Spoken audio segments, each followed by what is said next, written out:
우리 인사합니다. 할렐루야 샬롬 하고 축복합니다. 우리 사무엘부터 할렐루야 샬롬 샬롬 샬롬 샬롬 샬롬 샬롬 샬롬. 하나님 사랑합니다. 여러분 주 안에서 사랑합니다. 오늘 히브리서 9장 15절에서 22절, 우리 너무 잘 알죠? 피 흘림이 없이는 속죄도 없죠. 이 말씀을 가지고 우리 함께 은혜를 나눕니다. 우리 지난주에 뭐라 그러셨어요? 9장 1절에 첫 언약에도 섬기는 예법과 세상에 속한 성소가 있더라. 이렇게 해서 첫 장막이 있었죠. 그렇게 하고 지성소와 성소를 주셨어요. 그리고 잘못한 죄를 사해 주겠다고 길을 열어주셨던 부분을 우리가 봅니다. 그런데 어떻게 해요?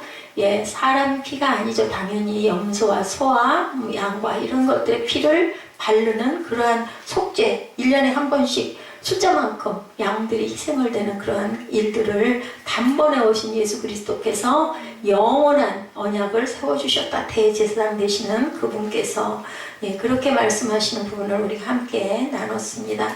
우리 보니 아론의 쌍난 지팡이 얘기가 나오고 그 지팡이가 거기 있죠. 두 돌판이 있죠. 어디에는 지성소 안에는, 그죠? 그리고 새 언약의 중보자라 누가? 예수 그리스도가 모세가 소에 피를 뿌려 하나님과 이스라엘 백성 사이에 언약을 세웠던 것처럼 그리스도께서 자기 피로 하나님과 우리 사이에 새 언약을 세우셨음을 뜻한다라는 것이 오늘 15절 말씀부터의 핵심입니다. 지난주에도 말씀 나눴지만 하나님께서는 가장 기뻐하시는 게 뭐예요? 나한테 가까이 오라, 나를 바라보라, 내게 목소리를 좀 내라, 또한 내 소리를 좀 들어라. 우리가 하는 기도는 하나님께 드리는, 그죠? 나의 어떤 여러 가지 상황을 말씀드리는 거고, 하나님께서 우리에게 또 얘기하시는 부분은 어디에? 성경에 기록되어 있다. 그래서 하나님을 만나러 가서 우리가 우리의 부분들을 말씀을 아뢰기도 하지만 또 하나님의 말씀을 들을 줄도 알아야 된다라는 걸 지난번에 제가 함께 나눴습니다. 신앙의 핵심은 이렇게 하나님께 가까이 나아가는 것이다. 아멘. 히브리서 기자의 기록의 중점이기도 한 것이 바로 하나님께 우리가 어떻게 가까이 나아갈 수 있을까? 죄인인 우리들은 나갈 수 없어서 구약에는 이렇게 율법과 장막을 주시고, 근데 그렇게 했는데도 완전하지가 못해서 율법을 지킬 수가 없어요. 그러니까 더 죄를 더 많이 느끼고 두려워서 고개를 반드시 못 드는 우리의 상태가 되어서, 또한 매년 드려야하는 불완전한 그 반복의 길을 어떻게 하면 이것을 이룰까 하시고는 예수 그리스도의 한 분밖에 없는 독생자 예수를 희생의 제물로 주시는 사건이 우리 십자가. 저는 왠지 모르게 기독교라는 소리를 들으면 제가 뭐가 잘못됐나 봐요. 그 소리를 들으면 괜히 그냥 별로 마음이 좋지가 않아요. 뭐 기독교예요? 종교예요?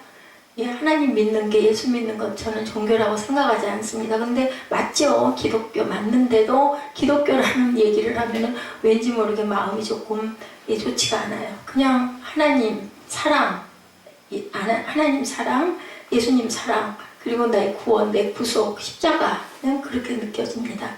우리 보면 11절에 뭐라고 말씀하고 계세요? 제사장마다 매일 섬기며 자주 같은 제사를 드리되 이 제사는 언제나 죄를 없게 하지 못하거니와 했죠. 그래서 12절에 우리 함께 읽어볼까요? 14절까지. 오직 그리스도는 죄를 위하여 한 영원한 제사를 드리고 하나님 우편에 앉으사 그 후에 자기 원수들을 자기 발등상이 되게 하실 때까지 기다리시나니, 기다리신대요. 원수들이 내 발등상에 올 때까지. 14절에 그가 거룩하게 된 자들을 한 번의 제사로 영원히 온전하게 하셨느니라. 10장 11절 12절 13 14절이에요. 이런 그 영원한 제사를 드리셨다라고 얘기하고 계십니다. 그러니 우리 본문 14절에 하물며 영원하신 성령으로 말미암아 흠없는 자기를 하나님께 드린 그리스도의 피가 어찌 너희 양심은 주울 행실에서 깨끗하게 하고 살아계신 하나님을 섬기게 하지 못하겠느냐라고 이렇게 고백하세요. 발등상에 앉을 때까지 원수들을 예수님께서는 이렇게 기다리기도 하신다라는 말씀입니다. 예수 그리스도의 피로 완전한 구원을 이루셨다고 했는데 피의 능력이 어떤 것인지 성경은 세 가지로 오늘 강조하고 계세요. 첫째, 염소의 송아지 그 피가 아닌 예수 그리스도의 피로 우리 모든 상처까지도 치료하셨다라고 말씀하십니다. 로마서 3장 25절에 보니 이 예수를 하나님이 그의 피로써 믿음으로 말미암는 뭘로? 화목제물로 세우셨다라고 말씀하세요. 예, 본문 12절에 염소와 송아지의 피로가 아니하고 오직 자기의 피로 영원한 속죄를 이루사 단번에 성소에 들어가셨느니라. 예수 그리스도의 피는 우리의 과거의 모든 상처까지도 이렇게 치료하신다. 예, 여기에는 화해의 중요한 의미를 담고 있어요.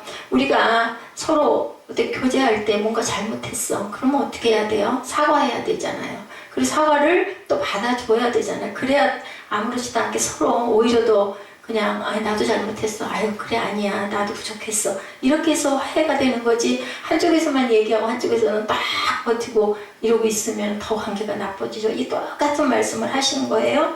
예수 그리스도의 피는 우리의 모든 상처 언제? 과거에. 근데 뭘 통해서 할까요? 회개를 통해서. 그냥은 아니죠. 내가 내 죄를 알았을 때 하나님과 인간을 이렇게 화해시켜 주시는 보다 능력이다. 뭐가? 예수의 보혈의 피가 하나님과 우리를 화해시켜 주시는 능력이다. 첫 번째 말씀입니다. 에베소서 1장 17절에 우리가 그리스도 안에서 그의 은혜의 풍성함을 따라 그의 피로 말미암아 구속과 죄사함을 받았다. 뭘로요? 은혜의 풍성함을 따라. 은혜로 우리가 뭘 잘해서도 아니고 아니면은 별 죄가 아니었어도가 아니라 은혜로 그냥 아예 작정을 하신 거예요. 네 잘못했다고만 하면 그냥 저는 늘 생각이 우리 아이들 생각이 납니다.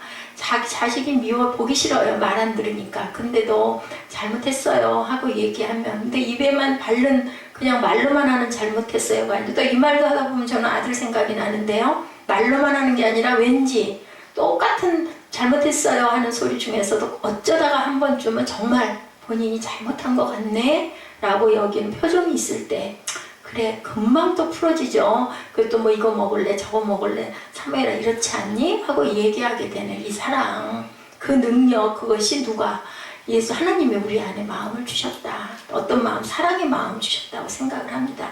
두 번째로 본문 15절 중반에 뭐라고 하고 계세요? 첫 언약 때 범한 죄에서 속량하려고 하셨대요. 우리 15절 읽어보죠. 이로 말미암아 그는 새 언약의 중보자시니 이는 첫 언약 때 범한 죄에서 속량하려고 주구사 부르심을 입은 자로 하여금 영원한 기업의 약속을 얻게 하였다. 부르심을 입은 자 누가? 저와 여러분이죠. 예, 하나님을 믿고 예수의 피로 우리 구원받았습니다 라고 고백할 수 있는 단지 그것만 하면 되는 거예요. 믿기만 하면 되는 거예요. 그리고 입술로 고백만 하면 되는 거예요. 그런 자들로 하여금 영원한 기업의 약속을 얻게 하셨다.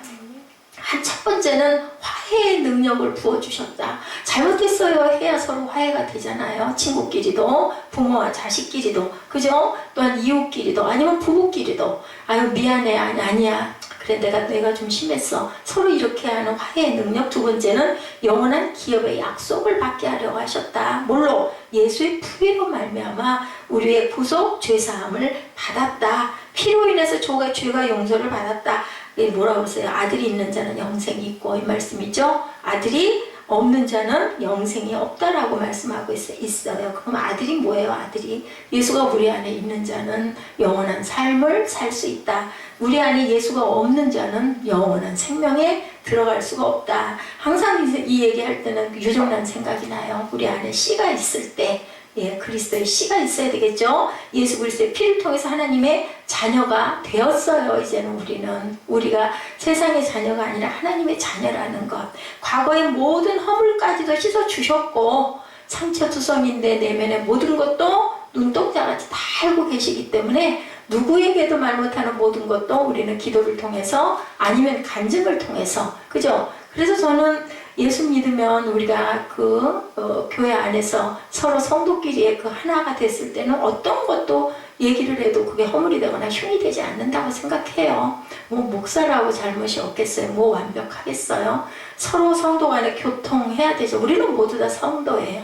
성도라는 뜻은 성자라는 뜻을 갖고 있다고 그랬죠. 세인트예요. 그런 사람들은 스티그마가 있어요. 증인된 삶을 살려고 다들 작정하고 나선 사람들 다만 직분이 조금씩 다를 뿐이다. 그리고 또 특별히 하나님의 말씀을 전한 자는 하나님을 본을 보여서 거룩해져야 되는데 그러할지라도 우리는 부족하기 때문에 그것을 감추기보다는 드러내놓고 서로 기도하고 서로 위로하고 서로 섬기고 그러라고 교회를 세워주셨거든요. 그렇기 때문에 예수 그리스도의 피를 통해서 과거의 허물도 다 씻어주셨다. 그리고 영원한 기업의 약속을 또한 얻게 해주셨다라고 말씀합니다. 우리 주님은 과거의 첫 언약 때부터 지은 모든 죄를 씻어주셨다. 그죠? 구약에는 구약대로 그때도 피로 사해줬어요. 사람의 피는 아니었지만 짐승의 피를 뿌렸죠. 시편 32편에 보니까 허물이 사함을 받고 그 죄의 가림을 받는 자는 복이 있다라고 말씀을 하세요. 허물이 사함을 받고 그 죄를 가림을 받는 자 어떤 자예요? 예수 그리스도의 피로 말미암아 속량받은 자들. 우리의 옛 허물들은 모든 사람들에게는 부끄럽고 치욕스럽고 보이기 싫은 여러 면들이 다 있어요. 누구에게나. 모습은 조금 좀 다르지만 그런데 그것을 회개하고 고백할 때 사함을 받는다. 그 죄를 진홍처럼 붉은 죄도 양털같이 희게 해주신다. 그래서 아까 제가 산송가 210장을 같이 했죠. 제목이 너무 은혜가 왔어요. 오늘 이 말씀을 이거 정리하고 있는데 이 찬양 요즘에 우리 찬송가 잘 안 하잖아요. 근데 이게 딱 떠오르더라고요. 내 죄 사함 받고 그죠? 내 죄 사함 받고 예수를 안 뒤 나의 모든 것은 다 변했네. 변해야 온전하게 구원받은 거예요. 우리가 실제로 행동을 다 못하더라도 마음으로 항상 거룩한 부담을 가질 줄 알아야 돼요. 나는 부족하네. 나는 정말 하나님 앞에 내세울 게 없고 설 수도 없는 자네라는 그런 고백을 할 줄 아는 저와 여러분이 되셔야 지금 나의 가는 길은 천국길이요 주의 피로 내 죄를 씻었네 라는 고백을 할 수 있다. 2절에 보니까 주님 밝은 빛에서 어둠 헤치고 나의 모든 것 다 변했네. 지금 내가 주 앞에 온전히 서게 되면 뭐로? 내 힘이 아니라 주의 공로를 의지함일세. 내게 성령이 임하고 그 크신 사랑 나의 마음에 가득 채우며 모든 공포 내게서 물리치시니 내 마음 항상 주 안에 있도다. 아멘. 나의 모든 것 변하고 그 피로 구속받았네. 하나님은 나의 구원 되시오니 내게 정죄함 없겠네. 예, 주님이 우리의 구원 되시는 중보이셨기 때문에 나는 정죄받지 않는다. 양심의 자유와 진정한 구원을 우리가 이렇게 이룰 수가 있다라는 얘기를 하고 있습니다. 예, 보니 그 얘기가 마틴 루터 얘기가 있어서 여러분들과 함께 이 지금 찬송가 가사 너무 마음이 통하는 그런 말씀이었어요. 마틴 루터가 늘 자신을 바라볼 때 종교개혁한 자잖아요. 자신이 너무너무 실망스러웠대. 제가 요즘에 그렇거든요. 죄를 지을 수밖에 없는 연약함. 나는 과연 온전하게 서 있나? 나는 도대체 매일매일 뭘 하고 있나 이런 생각이 들어요. 때로는 거짓말도 하고 살아야 하고 그래서 그걸로 인해서 또 마음의 통함도 있고 하나님 앞에 떳떳하게 설 수가 없는데 그 죄 때문에 고민을 하다가 잠이 들었는데요. 꿈에 하나님이 그 칠판 하나를 보여주시더래요. 그 칠판 위에 이름이 딱 적혀 있는데 자기의 이름이 써 있더라는 거죠. 마틴 루터라고. 그런데 거기에 마틴 루터가 어릴 때부터 지금까지 지은 죄가 종목이 쫙 기록이 되어 있는데 칠판 하나가 모자랄 정도로 죄의 종목들이 써 있더래요. 그걸 보면서 정말 절망에 빠졌대. 나는 정말 구제불능이네. 나는 이제는 구원받기는 틀렸어. 이런 생각을 하고 꿈에 마음이 너무너무 애통해서 울고 있었대요. 그랬는데 어디선가 팔 하나가 나타나더니 그 죄의 목록 위에 글자 하나를 쓰더래요. 그 아들의 피가 우리를 모든 죄에서 깨끗하게 하실 것이요 라는 기록이 쓰이더라는 거죠. 자세히 보니까 그 기록에는 사람의 손에 대못 자국이 나 있더라고 합니다. 그리고는 그 손에서 붉은 선혈이 떨어지고 있는데 그 흘린 선혈로 인해서 칠판에 쓰였던 모든 죄의 목록이 깨끗이 씻어지는 그런 꿈을 꿨다고 해요. 그때서야 마틴 루터는 깨달았대요. 내 죄는 이를 헤아릴 수 없을 정도로 많지만 예수의 보혈이 내 모든 죄악을 다 사할 수 있는 거구나. 이것을 깨달고 그 다음부터는 마음에 짐을 많이 내려놨다라는 그러한 그 간증의 얘기를 제가 보고 우리 함께 정말 그래. 나도 매일매일 그런데 마틴 루터 같은 사람도 그랬구나 라는 그런 마음을 제가 품었습니다. 그래서 우리는 새 언약의 중보자신 그 예수로 인하여 우리가 정말 새롭게 구원함을 입고 새 삶을 살았고 그렇기 때문에 우리는 이제는 세상 가운데 있는 자가 아니라 주 안에 있는 우리들이다. 그래서 찬송가 210장이 그렇게 제 마음에 왔습니다. 세 번째로 하나님의 피는 과거의 죄뿐 아니라 앞날의 소망도 이루어주신다. 그죠? 우리의 능력이 하나님 앞에 나아갈 수 있는 하나님과 인간의 화해를 시켜주는 능력일 뿐만 아니라 또한 첫 언약 때 범죄한 그 옛날의 모든 죄까지도 다 세사해 주실 뿐 아니라 세 번째로는 앞날의 소망도 이루어주신다. 우리 소망 있잖아요. 가장 큰 소망은 영원한 나라에 가는 게 제일 큰 소망이고 또 삶에도 또 소망을 주시죠. 비전을 주시죠. 너는 이 그릇으로 이렇게 살아가라고 말씀을 하신다라는 거죠. 이는 첫 언약 때 범한 죄에서 속량하려고 주구사 부르심을 입은 자로 하여금 영원한 기업의 약속을 얻게 하려 하십니다. 예수 그리스도의 피는 영원한 기업의 약속을 보증해 주셨다. 과거뿐 아니고 오늘, 현재, 또한 앞으로 죽어서의 영원한 기업까지. 인생은 얼마라고요? 강건하면 80이라고 그러죠. 예, 전도서에도 예, 그렇게 말씀하고 계시고 시편 90편 10절에도 우리의 연수가 70이요 강건하면 80이다. 전도서 6장 6절에 그가 비록 1000년의 갑절을 산다 할지라도 행복을 보지 못하면 마침내 다 한 곳으로 돌아갈 것뿐 아니냐. 행복이라는 게 뭘까요? 하나님께 복을 받지 못하면 그 뜻이겠죠. 그러면 지금 신약으로 보면은 구원받지 못하면 한 곳으로 멸망으로 돌아갈 수밖에 없다. 1000년의 갑절을 살아도 아무 소용이 없다. 결국은 돌아갈 수밖에 없다. 아무리 오래 살아도. 전도서 9장 5절에도 그래서 산 자들은 죽은 줄을 알되 죽을 줄을 알되 죽은 자들은 아무것도 모르고 그들이 다시는 상을 받지 못하는 것은 그들의 이름을 예, 드러내지 못하기 때문이다 라고 얘기해요. 우리 룻기에서 그랬죠. 이제 내일 함께 나눌 말씀이기도 한데요.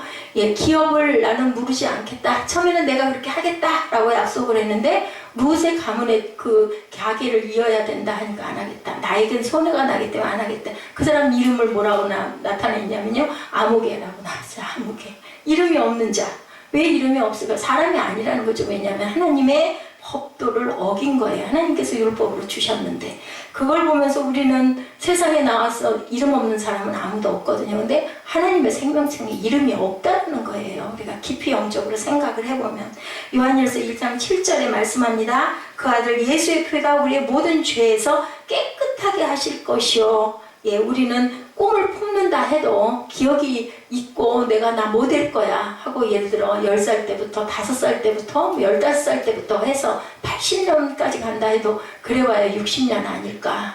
그런데 하나님께서는 영원한 우리의 기업이 되시고 우리의 소망을 영원한 곳에 두게 해주신다라고 이렇게 말씀을 하시니 우리가 어떻게 해야 될 것인가. 온전하게 하나님의 길을 갈 줄 알아야 된다. 그래서 누구나 소망이 있으면 산 개가 죽은 사자보다 낫기 때문이다. 살아있을 때 하나님께서 우리에게 기회를 주시기 때문에 죽은 사자는 소용없어요. 이미 끝났기 때문에 돌이킬 수가 없다라는 얘기인 거죠. 그렇기 때문에 우리는 살아있을 때 기회 있을 때 정말 깨달아야 된다. 베드로전서 1장 3절에서 4절입니다.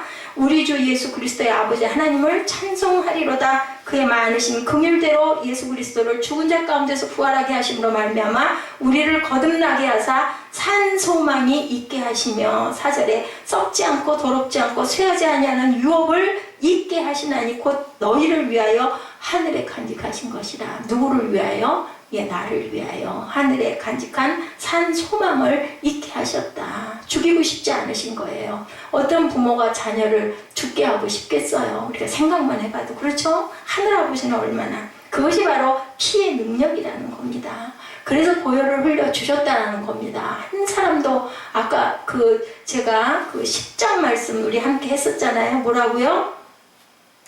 악한 자까지도 기다리고 계신다. 13절에 그 후에 자기 원수들을 자기 발승당에 새길 때까지 기다리시나니 그가 거룩하게 된 자들을 한 번의 제사로 영원히 온전하게 하셨느니라. 그리고 또한 성령께서 우리에게 증언하셨다라고 얘기하고 있어요. 그러니까 착한 자들을 기다리시는 게 아니라 악한 자까지도 너희들을 바뀌어서 돌아오기를 발등상에 와서 앉기를 기다리고 계신다. 로마서 8장에 그래서 현재의 고난은 장차에 올 영광과 비교할 수가 없다라고 하시죠. 피의 속죄를 통해서 놀라운 영원한 미래의 기업을 있게 함으로 그리스도를 위해서 고난과 어떠한 수치도 어떠한 손해를 본다 할지라도 거기에 조금도 흔들림이 없어요. 왜냐하면 영원한 소망을 가진 사람들은 룻기에 나오는 아무개가 돼서는 안 되겠죠. 근데 그 아무개가요, 현실적으로 생각을 해보면 누구나 그럼직할 것 같아요. 아니 그걸 내가 왜 해야 돼? 사람 같지도 않은 모함 여자, 더군다나 처녀도 아니고, 그죠? 결혼했던 버리고 죽어서 남편이 죽어가지고 저렇게 있는 가난하고, 그죠? 그 새카맣게 끓지 않았겠어요? 저 여자를 내가 왜 아내로 맞아야 되고, 저 여자의 가게를 내가 왜 이어야 돼? 그 땅을 내가 사서 내게 된다면 괜찮아. 거기다가 고기 씹어 먹고 내 땅이니까. 근데 아니 기업을 물어주고 여자까지 데려다가 그 가게를 내가 이어간다라는 건 생각을 해보면 이건 손해나는 장사예요. 현실적으로는. 세상 사람들은 당연히 그렇게 해요. 근데 믿는 자들은 과연 아 내가 하겠다라고 나설 사람이 정말 과연 모두 다 그럴까. 근데 거기에 그 누구의 보아스는 하나님의 그 말씀과 명령을 그대로 지키죠. 그 사람이라고 머리가 없어 바보라 생각을 안 하겠느냐는 거죠. 영원한 하늘의 기업이 있음을 믿는 자들은 당연히 세상에서 볼 때는 미련하고 어리석은 것 같지만 그것이 바로 살 길이라는 것을 말씀하고 있죠. 이것이 피를 믿는 보혈의 능력을 체험한 사람들이다. 보혈로 새롭게 구원받은 사람들은 세상에서 생각하는 유익이 진짜 유익이 아니라는 걸 안다라는 거죠. 우리말에 그 말 있잖아요. 우선 못 끼는 꽃감이 달다고. 그죠? 그게 우선 못 끼는 꽃감이 단 거예요. 내가 살아있을 때는 그게 오히려 나한테는 플러스고 내게 보탬이 되지만 그것이 영원한 우리에게 능력이 되지는 않는다. 현대인들이요. 시금창 속에서 멋진 옷을 입고 향수를 뿌리고 새 옷을 입고 자랑을 하고 있다. 여러분들 그거 아세요? 그거 냄새 나는 데다가 향수 뿌리면 어떤지 알죠? 정말 고약해요. 향수를 뿌리면 그 더러운 냄새들이 없어질 것 같지만 더 심하게 더 고약하게 나거든요. 그걸 모른다는. 그 사람들은 몰라요. 그 자리에 그냥 있으면 모르는데 어디서 밖에서 들어오면 우리가 냄새 엄청 심하잖아요. 그런 것처럼 자기는 냄새 투성인데 그걸 모른다. 수렁에서 절대로 헤어나지를 못하기 때문에 우리는 불쌍하게 여겨야 된다. 그리고 기도해줘야 된다는 거죠. 영원한 기업의 보증 되시는 예수 그리스도 앞에 우리는 이렇게 나와 기도하고 예배하고, 그죠? 다른 사람들은 지금 뭐 할까요? 집에 가서 일찍 발 씻고 아유 편하다 하고 누워가지고 TV 바라보고 있겠죠. 근데 과연 그것이 정말로 편한 플러스가 되는 인생일까? 생각할 줄 모르기 때문에 불쌍하고, 그렇기 때문에 우리는 기도해야 된다. 영원한 기업에 보증되시는 예수 그리스도 앞에 우리가 항상 나와 무릎 꿇고 그들을 위해서 기도해 줄 알아야 된다. 십자가는 바로 그 십자가죠. 주님께서 왜 정말 하늘에 그죠? 하나님이신데 오셔가지고 왜 그 십자가를 참혹한 십자가를 지셨겠는가? 16절이죠. 유언한 자가 죽어야 되나니.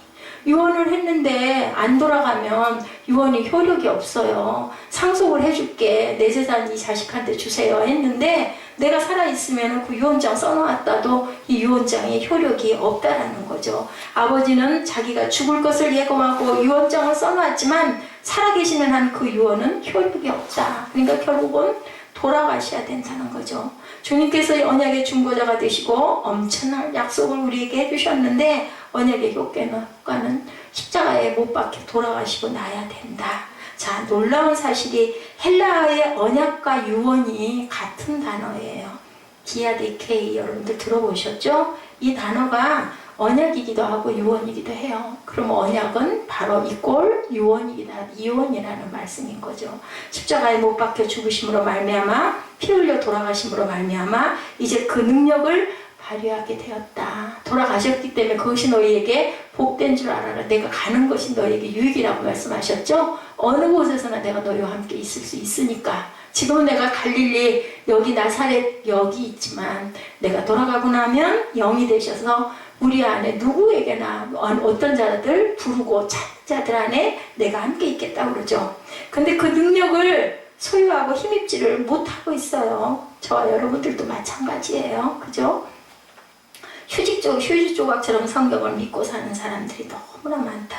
그게 안 믿는 자들이 아니라 믿는 자들. 안 믿는 자들은 아예 그죠? 생각도 않고 바라보지도 않지만 믿는 자들이 이렇다는 거예요. 주님께서 뭐라고 말씀하셨어요? 수고하고 무거운 짐짐자들아 내게 와. 내가 너희를 편히 쉬게 하겠다. 정말 실제의 말씀, 효과가 있는 말씀인데 그 말씀이 우리에게 정말 임하고 있는가? 우리는 병에서 고침을 받고 그리고 또한 구원의 역사를 일으켜 주시는 주님을 온전하게 바라보고 우리가 그 모든 것들에서 건져지고 승리하고 일어나고 있는가를 생각해 봐야 합니다. 제가 얘기했죠. 충격을 받거나 억울한 소리를 듣거나 하면 막 마음이 아파지면서 금방 그죠? 병이 자꾸 찾아온다. 그럼 뭐예요? 사단이 막 쑥쑥 들어오는 거예요. 부끄러운 일이죠. 내가 그만한 전신갑주를 입지 못했기 때문에 상처를 받죠. 성령 충만하면 뭐가 들어와도 아무 상관이 없이 그 전신갑주를 입어가지고 물리쳐버려 탁탁 튀겨나가게 해야 되는데 그걸 못하니까 알고는 메롱하고 자꾸 악한 사단이 누구를 통해서 가장 가까운 상처를 받을 수 있는 자를 통해서 자꾸 상처를 주고 뒤집고 흔들고 하는 거죠. 베드로전서 1장 19절에 보혈은 우리를 구속했다. 에베소서 2장 13절에 우리가 이 보혈로 가까워졌다라고 말합니다. 골로새서 1장 20절에 죄에서 해방되었다. 로마서 5장 9절에는 의롭다 말씀합니다. 요한일서 1장 7절에 보혈로 우리를 모든 죄에서 깨끗하게 하신다. 히브리서 13장 17절에 우리를 거룩하게 하셨고 계시록 12장 11절에는 승리를 주셨고 마태복음 26장 28절에는 용서를 주셨다라고 약속을 해요. 뭐가? 보혈이 우리 모두를 구속하고 깨끗하게 해방시켜 주시고 의롭게 해주시고 거룩하게 해주시고 또한 승리하게 해주시고 우리에게 모든 것들을 깨끗이 씻어 용서해 주셨다. 이 모든 약속은 실제로 이루어지는 약속들인데 부도난 수표가 절대 아닌데 우리가 그것을 온전히 그걸 누리고 가지 못하는 것은 우리 믿음이 연약함 때문이다. 그래서 우리는 매일매일 기도하고 가야 되겠죠. 그렇다고 해서 나는 죄인이니까 죽어야 돼. 그거는 아니에요. 누구로 인하여? 보혈의 능력을 힘입어서 나는 이렇게 모든 죄를 마틴 루터가 오죽이나 하면 그런 꿈을 꿨겠느냐는 거죠. 우리 모두의 꿈이 그 꿈일 것입니다.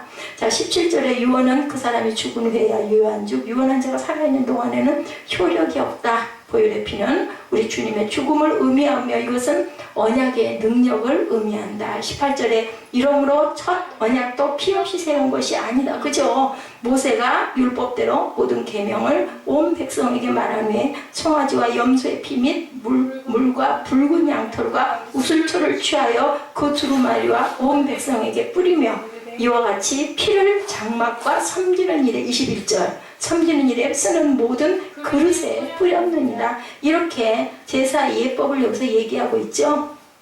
장막과 섬기는 일에 쓰는 모든 그릇. 그러니까는 뭐라 그러죠? 성례를 집행하는 그릇들에게 항상 뿌렸다. 대제사장이 들어가면 그 피를 가지고 엉기기 전에 급하게 들어간다 그러죠. 양이나 소를 잡으면 그래가지고 지성소 안에 들어가서 그것을 뿌리고 급하게 나와야 된다. 왜냐하면 죽었을까봐 밖에서들 떨면서 기도하고 참 순수했다는 생각이 들어요. 요즘 같으면 그거 그냥 하나의 의식인데 이러고 앉아있지 않았을까. 세 번째, 이 보혈의 능력은 22절에 마지막 기록하고 있습니다. 함께 합독합니다. 율법을 따라 거의 모든 물건이 피로써 정결하게 되나니 피 흘림이 없이는 사함이 없느니라. 이 말씀 우리가 너무 기뻐하는 말씀이죠. 피 흘림이 있었기 때문에 우리는 사함을 받았다. 첫 언약도 비록 동물의 피였지만 피의 제사로 이루어졌고 마틴 루터의 그 아까 얘기한 것처럼 그 피가 우리의 죄를 핏방울이 뚝뚝뚝 떨어지면서 모든 죄를 닦아서 사해줬다라는 것. 로마서 5장 6절에 그러므로 이제 우리가 그 피를 인하여 의롭다 하심을 얻었은즉 인간이 의롭지 않으면 누구도 하나님 앞에 나아갈 수 없지요. 그렇기 때문에 우리는 중보자이신 예수 그리스도의 이름으로 기도하였습니다 하고 항상 우리가 기도하는 거죠. 인간은 죄로 인해 불의할 수밖에 없는 존재인데 예수님의 피로 인하여 의롭다 인정을 받았다. 사무엘아, 누구의 피로 인하여? 예수님의 피로 인하여 우리가 의롭다 인정을 받았다. 예배를 목사님하고 함께 즐기면 시간이 금방 가. 눈을 마주치고 30분만 참으면 돼. 알았어? 그러다 보면 네 안에 박힐 거야, 말씀이. 이제 얼마나 사무엘은 복인지 몰라. 항상 그지 축도해주고 항상 축복해주고 우리 죄를 누가? 예수님이 다 덮어주셨다. 우리의 더러운 죄를 보혈로 깨끗하게 씻어주셨다. 베드로전서 1장 18절 이하에 너희가 알거니와 너희 조상이 물려준 헛된 행실에서 대속함을 받은 것은 은이나 금같이 없어질 것이로 된 것이 아니고 오직 흠없고 점없는 어린 양 같은 그리스도의 보배로운 피로 된 것이니라. 보는 데마다 피. 그래서 지난 시간에 그랬죠. 우리 성경 전체가 피가 줄줄 흐르고 있다고. 엄청난 양의 피가 흘러간다. 그리고 선교가 있었고 순교가 있었기 때문에 그죠? 세상에 이렇게 십자가가 이렇게 드려졌다라는 거, 그냥 우연히 일어나는 일은 세상에 없다라는 것. 자, 이렇게 말씀하고 있습니다. 네 번째로 예수님의 피는 보호의 능력이 있다. 오히려 우리 영원한 소망을 주시고, 네 번째로는 보호의 능력도 있다. 출애굽기를 보니까 이스라엘 백성이 400년 동안 애굽에 거주하다 모세의 인도로 그것을 나오게 될 때도 10번째 재앙을 하나님이 내리시는데 뭐였어요? 장자의 죽음. 그거 피해가려면 패스오버에서 임방에 뭐를 발라라? 분솔주에 피를 발라라. 어린 양의 피를. 그게 바로 예수 그리스도의 보혈을 상징하는 거죠. 죽음의 사자가 그 밤에 장자를 칠 때 애굽의 장자만 다 죽였어요. 왜냐면 안 믿었기 때문에. 근데 아마 믿어서 피를 발라놨다면 애굽도 지나갔을 것이고, 유대에도 유대 사람, 이스라엘 사람들이 또 피를 안 바르면 쳤겠죠. 왜냐하면 하나님께서 그 약속으로 주셨기 때문에. 우리는 약속을 지킬 줄 알아야 돼요. 약속을 왜 해요? 맹세를 왜 해요? 지키려고 하잖아요. 언약하는 거잖아요. 사랑하는 사람들끼리 생기손 걸어가지고 우리 영원히 사랑하고 살자. 그거 언약 왜 해요? 예, 약속 받고 우리가 가는 거죠. 하물며 하나님과의 약속인데요. 지켜야죠. 아니 뭐 마음 아시는데 그건 아니죠. 그럼 예배 뭐하러 드려요? 마음으로 그냥 기도하면 되죠. 기도해야 되죠. 하물며 예수의 피는 우리를 저주와 죄에서 보호하는 것을 우리가 항상 믿고 가야 된다. 예. 어린 양, 어린 염소, 송아지의 피도 아닌 예수의 보혈의 능력이라는 거예요. 예수님이 한 분밖에 안 계신 예수님이 누구 때문에? 나 때문에.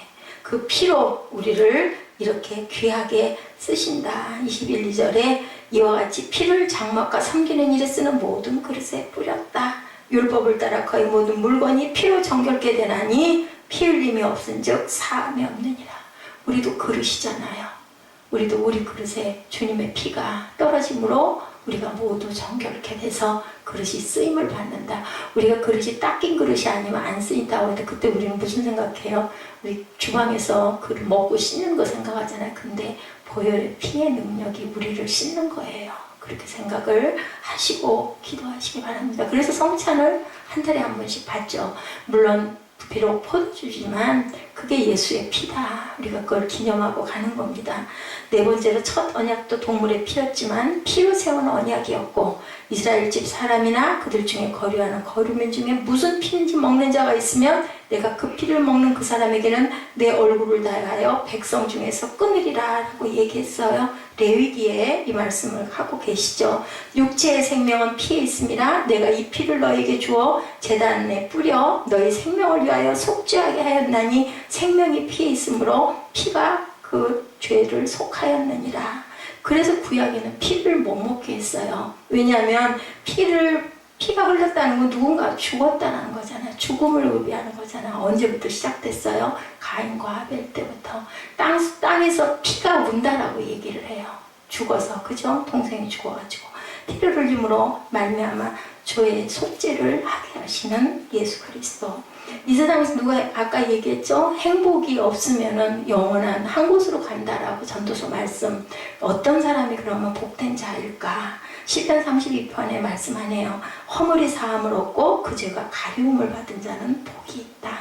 허물이, 우리 모두는 다 허물투성이니까. 그리고 그 죄가 가려졌다. 누가? 하나님께서 그 죄를 생각도 안 하신다고 그러죠? 이런 말씀하고 계세요. 그렇기 때문에 그런 자가 바로 복된 자다. 왜? 영원한 소망이 있으니까. 세상에서 아무리 길어봐야 100년을 산다 한들, 아니면 전도서 말씀대로 1000년의 갑절을 산다 한들, 하나님을 모르면 끝내는 가는 곳은 한 곳이다. 그래서 죽은 사자보다 살아있는 개가 낫다. 자, 죄를 지어서 감옥에 갇힌 죄수에게 좋은 음식, 좋은 집, 명예, 돈 아무리 많으면 뭐해요? 거기서 풀려나야 누릴 수가 있는 거잖아요. 죄수가 좋은 옷 입어본들 입을 수도 없겠지만 그림의 떡이라는 얘기 있죠? 아무 소용이 없다. 감옥에서 나와야 그걸 누릴 수 있다. 그래서 우리가 자유케 되어야 된다. 뭐에서? 죄에서. 해방받아야 된다는 거죠. 그 문제가 바로 예수 그리스도의 보혈을 믿는 능력에서 우리에게 소망도, 과거의 모든 죄도, 그죠? 그리고 삶의 소망도 주신다. 인간의 본질의 문제는 어쩔 수 없이 죄다. 죄가 없는 인간은 아무도 없으니까. 누구만? 예수 그리스도만. 그래서 우리 죄를 속해줄 수가 있다. 공자가, 소크라테스가 아무리 성인이라 할지라도 그들도 모두 죄인이기 때문에 우리 죄를 속죄해 줄 수는 없다. 누군가가 우리에게 잘못을 했어. 누군가가 내 물건을 훔쳐갔어요. 그러면 내가 용서해주면 그만인데 나라의 법을 어겼어. 그러면 내가 용서해도 소용없잖아요. 근데 그 법이, 나라의 법이 하나님이 위에 계실 때 그 법이 사해준다고 하나님께 우리 죄가 속해지는 건 아니다. 누구에게만? 하나님께만 죄속할 수 있는 그러한 그 권리가 있으시다라는 걸 우리는 알 수가 있다라는 거죠. 부부의 관계, 그죠? 예, 남편이 아내한테 뭐 죄짓고 잘못하면 막 예쁜 뭐 보석도 예쁜 것도 막 너무너무, 그런 사람은 오히려 좀 양심이 있다고 생각해요. 오히려 거꾸로 보는 사람도 너무 많은데, 자, 물질의 보상은 어떤 보상이 안 돼요. 그죠? 바람 피우고 몰래 아내에게 뭐 옷이나 사주고 맛있는 음식 사주면 모르면 차라리 약인데, 알고 있으면 그게 음식이 무슨 소용이 있고 좋은 옷을 사준다 이렇게 마음이 풀리겠어요? 절대 안 되죠.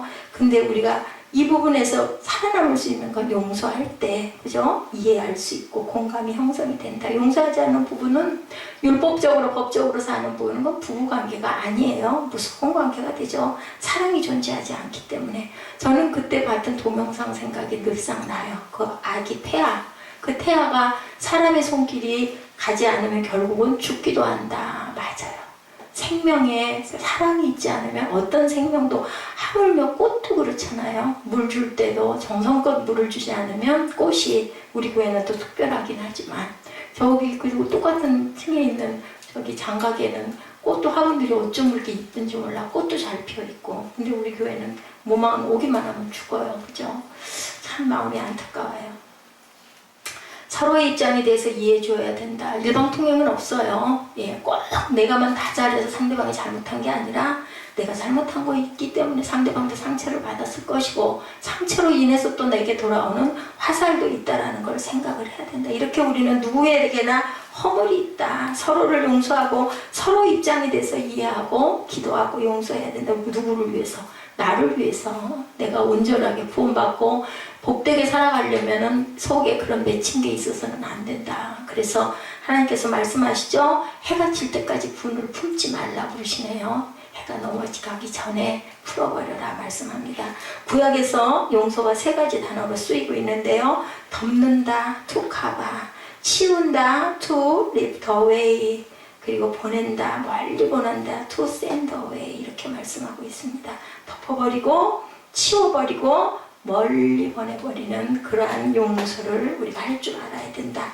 보혈 앞에서 귀신의 세력도 떤다고 그러죠. 그래서 우리가 보혈 찬송을 많이 해야 합니다. 성경은 피에 대해서, 피를 믿는 우리 모든 죄를 기억도 안 하시는 하나님이라고 말씀하세요.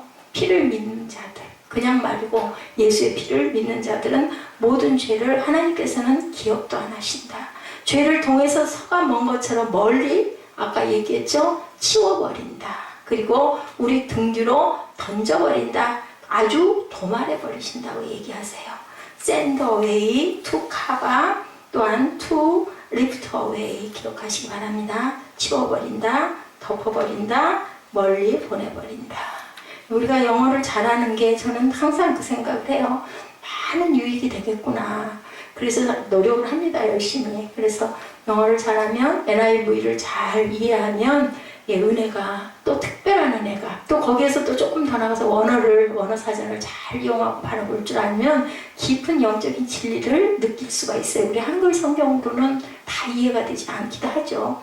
죄가 통해서 서로 먼 것처럼 치워버리시고 던져버리시고 완전히 도마버려버린다. 미가서에 우리 죄를 발로 밟고 깊은 바닷속으로 던져버리겠다고 말씀하세요. 에레미야 50장에는 우리의 죄를 너희가 찾을지라도 발견하지 못하도록 하나님이 치워버리시겠다. 얼마나 좋아요.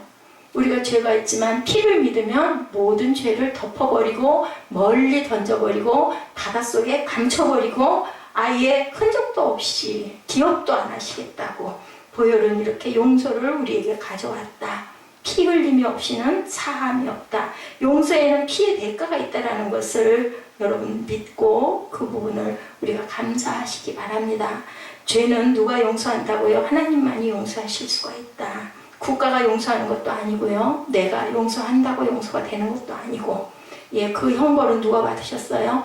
차명으로 받으셨어요. 누가? 예수 그리스도가 매어 달려서 나의 아버지 어찌하여 나를 버리시나이까 엘리 엘리 라마 사막다리 하고 돌아가셨어요. 그냥도 아니고 내가 그냥 말로 죄사해 줄 게가 아니었죠. 그 귀한 아들을 우리에게 주셨어요. 죄가 있는 곳에 그래서 은혜가 있다.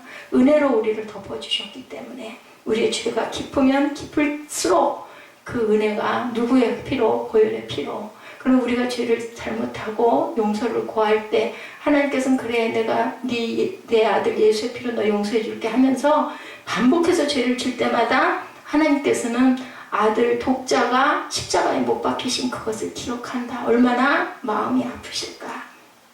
이거를 아는 자들이 그렇게 계속해서 죄를 질까인 거예요. 고대 교수의 글에 이런 글이 나와 있더라고요. 양자들인 미국 가정 이야기인데요.